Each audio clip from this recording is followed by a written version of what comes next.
एक राजा था। यह राजा एक बार यात्रा पर जा रहा था। लंबी यात्रा थी। राजा को विदाई देने के लिए कई लोग जमा हुए। राजा के निकलने का समय हुआ।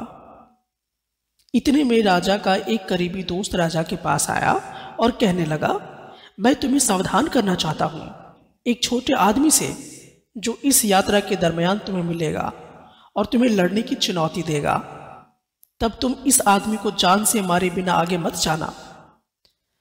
राजा के इस मित्र ने फिर एक बार आग्रह के साथ राजा से कहा, देखो भूलना नहीं, इस आदमी को छोड़कर आगे नहीं जाना। मित्र की यह सलाह साथ लेकर राजा यात्रा पर निकल गया। दूसरे ही दिन एक घने जंगल में राजा की मुलाकात इस छोटे आदमी से हुई जो लगभग 1.5 फुट का था। सीना तान कर वह राजा के सामने खड़ा हो गया और उसने राजा को लड़ने की चुनौती दे डाली। राजा ने चुनौती स्वीकार की। लड़ाई शुरू हुई, लेकिन इस आदमी को हराने में राजा को देर नहीं लगी।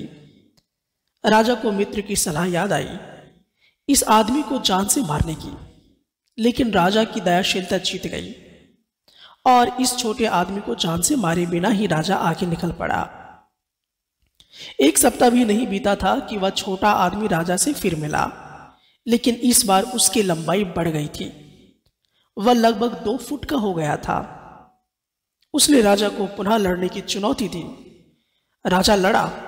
थोड़ी देर में वह छोटा आदमी फिर हार गया। राजा को दोस्त की सलाह याद आई, लेकिन राजा को लगा कि 2 फुट के आदमी को मारने में कौन सी वीरता है। राजा आगे चला।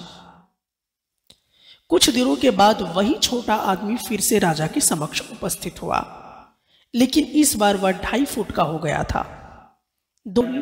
राजा ही जीता, लेकिन उस आदमी को राजा ने इस बार भी जान से नहीं मारा। यह क्रम चलता रहा।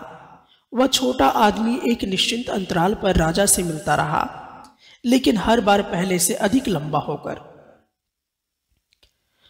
और एक समय ऐसा आया कि वह आदमी राजा के सामने आकर खड़ा हुआ तो वह राजा से भी अधिक लंबा हो चुका था। हमेशा की तरह उसने राजा को लड़ने के लिए ललकारा। राजा को उस आदमी की लंबाई देखकर अपने मित्र की सलाह याद आई, लेकिन उसकी लंबाई देखकर राजा डरा नहीं था। राजा वीर था।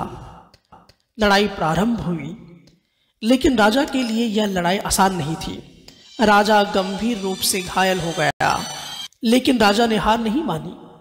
बहुत देर तक घनघोर लड़ाई के बाद अंत में राजा ने उस आदमी को मार डाला। राजा जीत गया। इससे हमें यही शिक्षा मिली, आने वाला संपूर्ण नाश करते हुए ही आगे बढ़िए, जिससे वही बाधाएं ज्यादा बड़ी होकर आपके सामने आ खड़ी नहीं होगी।